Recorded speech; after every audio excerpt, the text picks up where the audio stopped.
Olá, povo!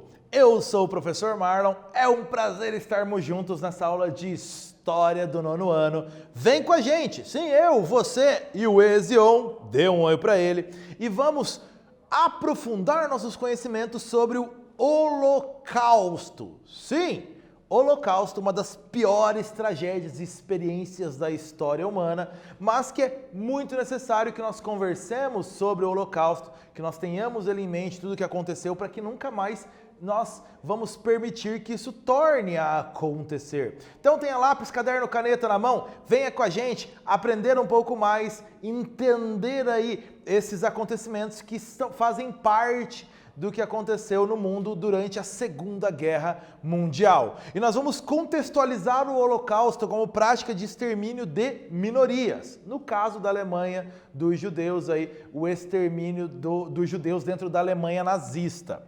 Antes, duas perguntas para você lembrar para entrarmos na aula. Quem era o líder do governo da Alemanha nazista?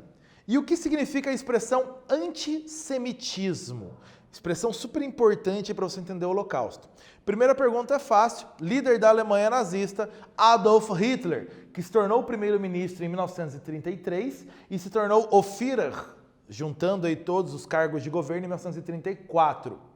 Ainda, antissemitismo é o sentimento de aversão aos judeus, de ódio aos judeus, antissemitismo. Aqui uma manchete para você acompanhar comigo. Tecnologia e investigação histórica encontraram crianças sobreviventes do Holocausto. Mais de 70 anos depois do Holocausto, a surpresa de descobrir o que aconteceu com crianças que aparecem em imagens da época. Então repara a importância da tecnologia, da investigação e descobrir o passado de muitas pessoas, aí reconstituir a história de muitas pessoas. Muitas tragédias da Segunda Guerra Mundial ainda repercutem e ainda causam sofrimento no mundo atual. Conhecer momentos tristes da história da humanidade evita acontecer novas tragédias? Claro, por isso é importante relembrarmos, conhecermos esses momentos tristes, para que a gente não possa, reforçando isso para você, não permitir que torne a acontecer. Então, por isso é importante conhecermos, entender o que aconteceu. São momentos tristes e pesados da história humana, mas que nós precisamos conhecer para que, novamente, isso não torne a acontecer. Vem conhecer com a gente, então. E aqui ainda, falando sobre a importância de lembrar essas datas, esses acontecimentos frequentemente, 7 de abril de 2021, as duas torres do Congresso Nacional Brasileiro exibiram uma projeção com os dizeres Holocausto Nunca Mais. Você percebe nessa foto da noite do dia 7 de abril de 2021. Essa homenagem é uma alusão às vítimas do Holocausto. A iniciativa traz à memória os mais de 6 milhões de judeus que foram mortos pelo nazismo. Então, aí uma alusão e uma homenagem e trazer à memória de todos os brasileiros este evento tão dramático da história humana, nesta alusão feita pelo Congresso Nacional em 7 de abril de 2021, que já aconteceu em anos anteriores também. Holocausto, o que é isso? Definindo para você, anote, é importante essa informação, perseguição e extermínio sistemático de grupos considerados impuros ou grupos considerados degenerados. Ou seja, eram grupos que não se enquadravam nos padrões considerados ideais de uma sociedade. Então o Holocausto é eliminar esses grupos que você considera que não se encaixam nos padrões ideais de uma sociedade. A imagem, inclusive, é um memorial em homenagem aos judeus em Berlim, na Alemanha. Então, lembrar dessas tragédias do Holocausto. Na Alemanha, aliás, isso é muito forte, essas lembranças, esse estudo do Holocausto, para que não torne a se repetir.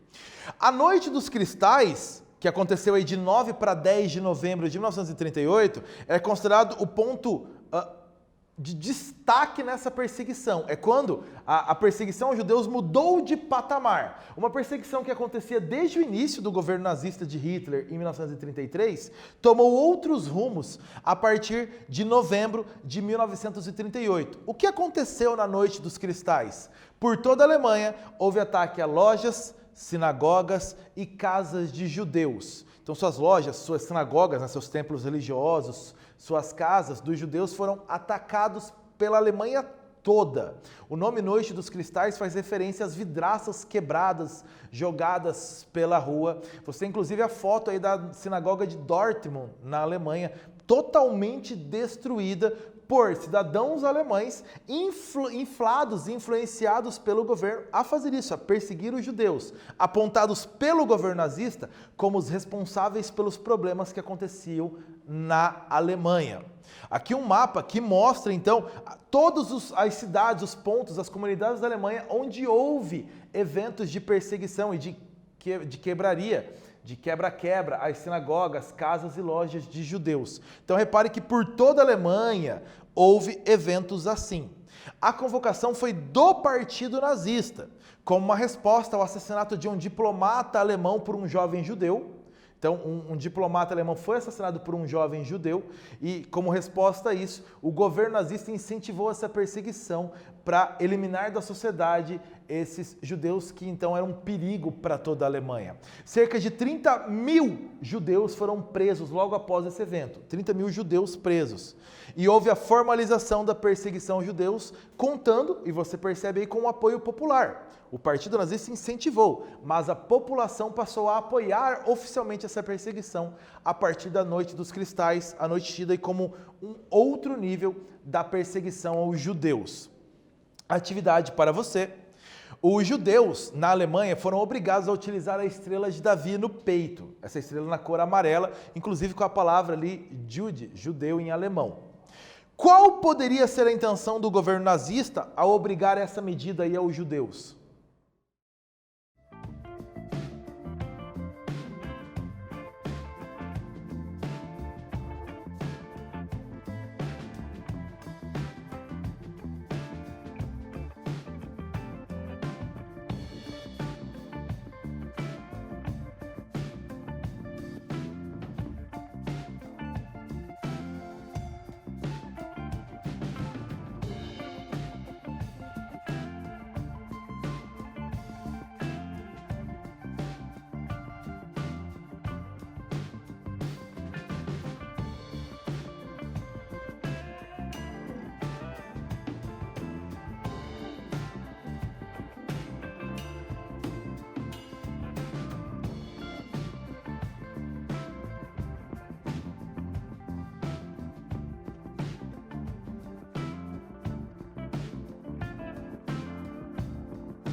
Originalmente, a estrela de Davi, essa estrela de 6 pontas, ela não era um símbolo de discriminação, um símbolo ligado a nada ruim, nada do mal. Originalmente não.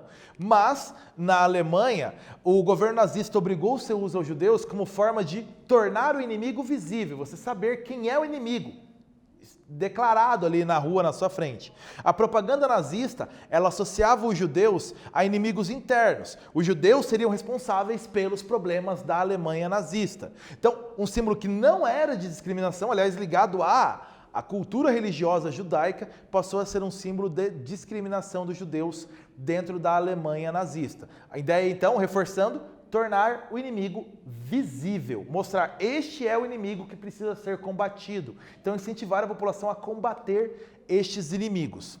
A propaganda nazista contra os judeus era muito forte, pelo governo mesmo. Apontados pela propaganda nazista frequentemente como monstros, como animais, como bandidos perigosos, você percebe inclusive nesta imagem do lado esquerdo da sua tela, associados aí ao perigo comunista. Né, vestidos de preto, a ideia de serem traidores, a imagem do preto. Repare no rosto do desenho da charge aí, do desenho, alguém sendo meio que do mal, o símbolo da União Soviética, do comunismo, o dinheiro na mão direita como se te oferecesse dinheiro para te corromper, ou seja, ligado a esses elementos um pouco mais negativos mostrados na imagem. Essa é a propaganda do governo nazista com relação aos judeus. Há uma ligação entre os judeus e o dinheiro e a parte negativa disso, não no sentido de prosperidade, mas no sentido da corrupção, no sentido negativo. Os judeus trariam problemas, então, para a sociedade alemã, segundo a propaganda do governo alemão. Mais um exercício para você.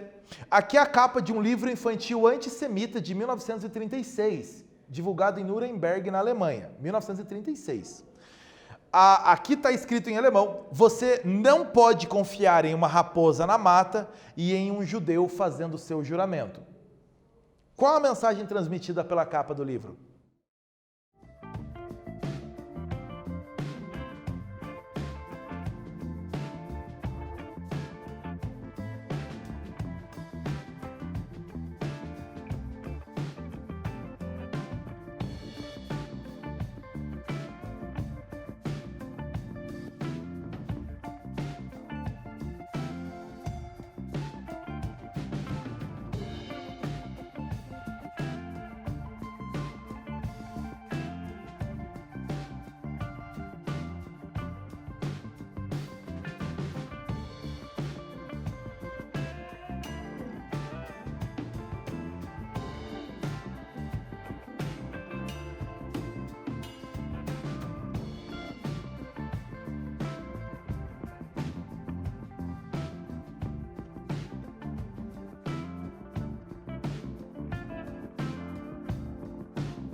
A capa do livro está te mostrando do lado esquerdo uma raposa na mata e está mostrando mais ao lado direito, em cima, um judeu fazendo um juramento. Então, e faz essa comparação, que você não pode confiar num judeu fazendo um juramento, como você não pode confiar numa raposa na mata, que a raposa está ali parada, mas a qualquer momento pode te trair, pode te atacar. Então, uma ideia de traição aí. Então, está associando um judeu traidor a uma raposa que pode atacar, te fazer mal. Essa é a ideia, então, do livro. Na Alemanha nazista, as crianças, e esse era um livro infantil, as crianças eram ensinadas desde cedo de que os judeus eram figuras negativas e perigosas para a sociedade. Então você deveria evitar ficar próximo de um judeu, como você evitaria ficar próximo de uma raposa prestes a atacar. Então a ideia de perigo, de traição, sempre imagens negativas associadas aos judeus na Alemanha, de maneira a incentivar a população a combater esses judeus como se fossem inimigos. O Tribunal de Nuremberg, executado entre 1945 e 1946, depois da Segunda Guerra Mundial, foi um tribunal militar internacional. Ele foi instalado na cidade de Nuremberg, dentro da Alemanha, para julgar os crimes da Alemanha nazista, principalmente ligados ao Holocausto. O comando foi dos Estados Unidos, da União Soviética, da Inglaterra e da França, os 4 países aí líderes dos aliados, lado vencedor da Segunda Guerra Mundial. No total foram 12 condenações à morte dos líderes da Alemanha nazista, foram julgados os líderes dessa Alemanha nazista, foram 12 condenações à morte, 3 prisões perpétuas, 4 condenações de prisões e 3 absolvições, além de outros que se suicidaram na prisão antes do julgamento. Então você tem essas condenações do Tribunal de Nuremberg. Aqui uma imagem para você, mostrando alguns dos principais líderes nazistas durante o Tribunal de Nuremberg. Então ali, durante o seu julgamento, eles acompanhando esse julgamento, expondo todos os seus crimes para a sociedade. A partir do Tribunal de Nuremberg, a sociedade pôde conhecer um pouco mais dos horrores praticados pela Alemanha nazista, principalmente nos casos do Holocausto, dessa perseguição a grupos considerados inferiores na sociedade alemã. Exercício para você, leia atentamente comigo este texto. Milhões de pessoas inocentes foram assassinadas de uma maneira planejada. Isso não pode ser minimizado por nenhuma pessoa viva como sendo um fenômeno superficial, como sendo uma aberração no curso da história que não importa. Leia mais uma vez, vou te deixar um tempinho para você reler esse texto e responda. Que fato marcante da Segunda Guerra Mundial é assunto do texto? Segunda questão, qual é a ideia defendida pelo autor do texto? Responde aí.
Releu o texto? Qual é o assunto principal do texto? O Holocausto. A perseguição da Alemanha nazista a grupos considerados inferiores. Então, a perseguição e extermínio desses grupos considerados inferiores dentro da Alemanha nazista. Qual é a posição defendida pelo autor do texto, Theodor Adorno? Qual é a ideia defendida por ele? Repare, acompanhe comigo no meio da segunda linha. Isso não pode ser minimizado por nenhuma pessoa viva, como sendo um fenômeno superficial, como sendo uma aberração no curso da história, ou seja, um detalhe, algo fora do normal, que não importa. Então ele diz, isso não pode ser tratado de maneira simples.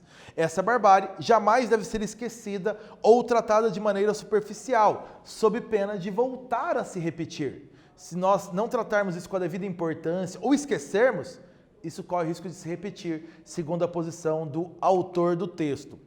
Museu do Holocausto de Curitiba, o primeiro museu do Brasil a tratar o tema do Holocausto. E aí o museu mais importante do Brasil a tratar este tema.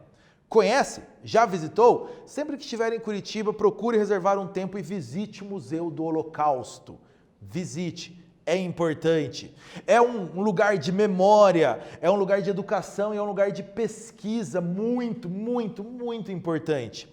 O acervo do museu conta com fotos e com objetos pessoais que narram histórias de sobrevivências, salvamentos, de resistência física e de resistência espiritual dos judeus. Então ali você mergulha no universo dessa resistência dos sobreviventes. É um espaço contra a desumanização. É um espaço que reforça a luta contra a intolerância, contra o ódio e contra a discriminação e o racismo. Então é um espaço muito importante que todos conheçam. Museu do Holocausto. Além do Museu do Holocausto de Curitiba, muitos museus e institutos de pesquisa ao redor do mundo também se dedicam ao tema do Holocausto. Eu coloquei aqui para vocês alguns dos principais, para que você possa aprofundar estudos. Conheça, visite esses sites em algum momento, visite eles, tenha mais informações. Então você tem aqui primeiro, que é o Museu do Holocausto de Curitiba, você tem ainda o Memorial do Holocausto, que fica em São Paulo, você tem o Museu do Holocausto dos Estados Unidos, que tem toda uma enciclopédia de imagens, um museu na internet muito completo sobre o Holocausto, e ainda uma visita virtual que você pode fazer ao campo de concentração e extermínio de Auschwitz. Você consegue fazer uma visita virtual e conhecer o lugar sem precisar estar lá fisicamente. Então, uma visita virtual muito bem feita, muito bem elaborada, que você pode andar por todo o campo de concentração de Auschwitz e conhecer um pouco mais ali, quase que sentir todo o drama vivido pelos judeus nesse local. Então, conheça um pouco mais a história do Holocausto. Reforço! Precisamos aprender e lembrar disso para que nunca mais nós possamos permitir que isso se repita na história humana. O que você viu nessa aula de hoje?